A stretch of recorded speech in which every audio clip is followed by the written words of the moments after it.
ઉમરગામ તાલુકા મહિયાવંશી સેવા ટ્રસ્ટ, જે અંગ્રેજીમાં UTMSTના ટૂંકા અને હુલામણાને ઓળખાય છે, એવી સંસ્થા દ્વારા આજે અહીં 7મી રક્તદાન શિબિર એટલે કે 7th બ્લડ ડોનેશન કાર્યક્રમ રાખવામાં આવેલો છે અને જેમાં પડગામ ગામના નવયુવાનોનો સહયોગ રહેલો છે.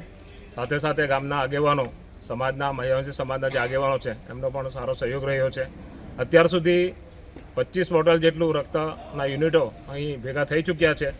આજનો સમય જે છે આપણો, જે સવારે 9 થી 2 વાગ્યા સુધીનો છે. વધુમાં જણાવીએ તો 2021માં જ્યારે કોવિડ ચાલતું હતું તે સમયે 27મી સપ્ટેમ્બરના રોજ અમે આ જ કાર્યક્રમ અહીં એક બ્લડ ડોનેશન કેમ્પ રાખ્યો હતો અને 55 જેટલા યુનિટો ભેગા કરવામાં સફળતા મળી હતી. તો આજનો અમારો જે ટાર્ગેટ છે એ 55 જે યુનિટો રક્તના યુનિટો છે એ યુનિટોને અમે આજનો ટાર્ગેટ ક્રોસ કરીએ એવી અપેક્ષા રાખીએ છીએ. ખૂબ જ સુંદર સહકાર નવયુવાનો દ્વારા પ્રાપ્ત થઈ રહ્યો છે. સમાજના આગેવાનો પણ વારંવાર મુલાકાત કરી રહ્યા છે અને રક્તદાતાઓનો ઉત્સાહ વધારી રહ્યા છે અને આજનો કાર્યક્રમ સુંદર રીતે સફળ થાય એવી અમે આશા રાખીએ છીએ.